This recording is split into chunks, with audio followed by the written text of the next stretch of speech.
Hello.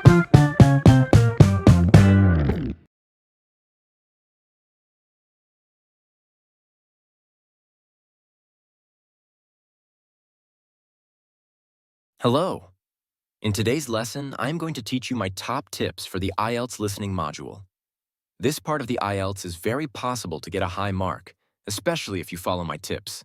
So, let's get started. So my first tip, write no more than 3 words. What do I mean by this? I don't mean for the whole test. On the IELTS, you will have to read the instructions carefully. Oftentimes, before you listen, you're going to see something like, write no more than 3 words. This is an example of an instruction you must follow. One mistake a lot of students make during the IELTS is that they don't read the instructions properly. They are nervous, they are stressed out, and they write whatever comes to mind. They don't follow the instructions. If you see something like, write no more than 3 words, then do exactly that. You can't write 4, don't write 5. Write 3 or fewer. So, my main point here, follow the instructions carefully.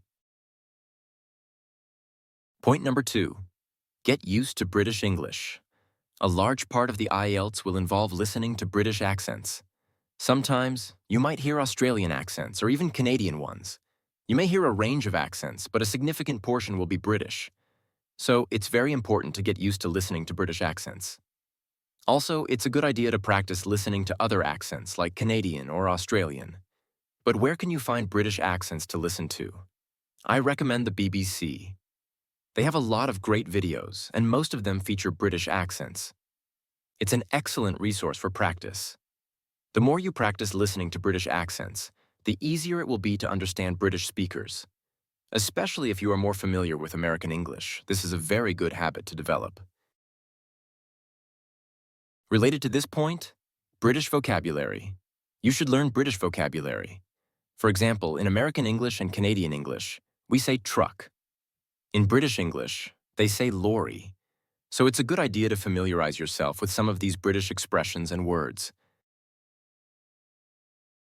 Number 4, spelling counts. This is very important. The listening part of the IELTS is not just about listening. You are actually using other skills like writing and reading. Now, when it comes to writing, be very, very careful with spelling. This is something you should really study and practice before taking the listening part of the IELTS. Practice your spelling. Number 5. This is the thing that always gets my students, and I always warn them about it during practice. Plural versus singular. You have to listen carefully to determine whether you should write the plural with an S or the singular. For example, if the question wants me to write down cat and someone is talking about their cat, but I write down cats, it's incorrect. I would get an X. So it's important to be careful. Really listen. Is it a singular thing or is it a plural thing? Are they saying store or stores? Number 6. This is probably the most obvious tip, but it's very important. Do practice tests. There are many books available on the IELTS that include practice tests. Additionally, you can check out our videos for the listening test, which simulate the real exam experience. The more practice tests you do, the better prepared you'll be, and the higher your mark will likely be. So, do as many practice tests as you can for the listening section. And again, when you start, it might feel very difficult. Maybe you will take a test and perform poorly at first. That's okay. It's a practice test. The key is to keep going. Even if your initial results are bad, I'm sure that the more you practice and the more you get used to different accents, the better you'll become. You are going to do just fine. Just keep practicing, practicing, practicing. Number 7, prediction. This is a very important strategy for the IELTS. During the listening section, at the end of each part, you're given some time to check your answers and to read the questions coming up. It's crucial to use this time wisely to look ahead. Anytime you have a moment to pause and read ahead in the IELTS listening section, make sure to take advantage of it. Why is this important?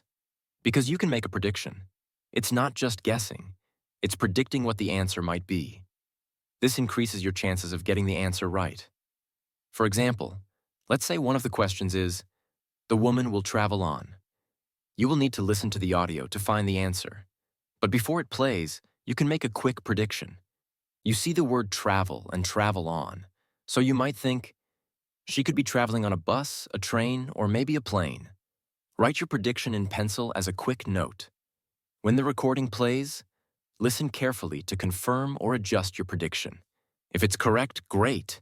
If not, you can write the actual answer. This technique helps you stay focused and prepared. Remember, the listening test moves quickly, so predicting helps you prepare for what's coming and gives you a better chance of success. Prediction is a very important skill for this part of the test.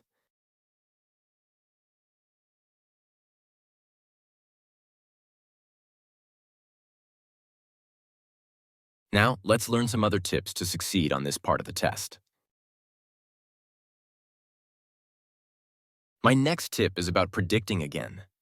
But what if you can't predict the exact word? Maybe there's not enough information. At the very least, you can predict what type of word they are looking for, whether it's a noun, an adjective, an adverb, or a verb. Let me give you an example. For the fill-in-the-blank questions, maybe it says something like, she has 3. Now, you might not know exactly what she has. She could have 3 of anything, but what you do know is what kind of word it's going to be. Is it going to be a verb? No. An adjective? No. It's going to be a noun. The key word here is she has. The verb is already there, so you can be sure the missing word is a noun. This kind of prediction can really help you focus and narrow down your options. Even if you don't know the exact word, identifying the type of word can give you an edge. Next tip. This is one of the challenging things about the IELTS. You are listening and writing at the same time. So again, the listening is not just about hearing. It's also about listening, writing, and reading. It's important that you practice these skills together. What you can do is go on the BBC, listen to what they are saying, and take notes. Get used to writing quickly while you are listening. I think this is one of the most important skills you can learn. Number 10. This is the trick on the IELTS. Be aware of changes. Oftentimes, they have a phone conversation in the listening, and somebody says something like, oh, the number, it's 2078. So you write 2078. But then they say, oh, no, wait, I'm sorry, it's actually 4078. So you have to be very careful, because oftentimes, they will give information, and then they will change it. They will say, oh, I'm sorry, that's the wrong information. It's actually this number instead. So be aware of that. The first time you write something down, they might change it, so keep your ear out for that. Listen for that. Number 11. One thing to practice is listening to groups of numbers. Maybe you are good at listening to one number. If I say 5, 7, you understand that. But if I say a lot of numbers at the same time, like, my phone number is 1-800-77-43-3298. But if I say something like that, were you able to write down all those numbers? You have got to get used to listening to large groups of numbers in sequence. Again, about the numbers, because you often have to listen to something about numbers in the IELTS. It's also important to listen for the difference between 13 and 30, 14 and 40, 15 and 50, and so on. So get used to listening to these numbers so you can actually hear the difference, because you might hear that on the exam. Number 13, this is also very important. Your handwriting must be clear. If they can't read what you write, you are not going to get the marks for your answer. Even if it's correct, if they can't read it, that's a problem. So if you have bad handwriting, this is something you should work on. Practice writing. Start off slow and then work on speed. Get better and better and better and faster at writing. So, write well. Number 14. This is my last tip of the day. This is again with spelling because it's so important on the IELTS for the listening section. One thing they often do is they will have somebody spell something out. So maybe someone will be on the phone and they will say their last name. My last name is Tatoli, and then they will spell it. That's Tattoli. Now, one thing to be careful of is oftentimes they do these double lettering things, where when they are on the phone, they will say, it's T-A-double-T-O-L-I. This means there are 2 T's. So if you hear the word double T, double M, double N, be aware of that. It means you have to write down 2 of those. So, I know you are going to do well on this test. You can do it. It's all a matter of practice, practice, practice, and just constantly practicing to improve. So, you can do it. I know you can, and you need to know you can do it. It's very important to be confident in yourself. So, until next time, take care.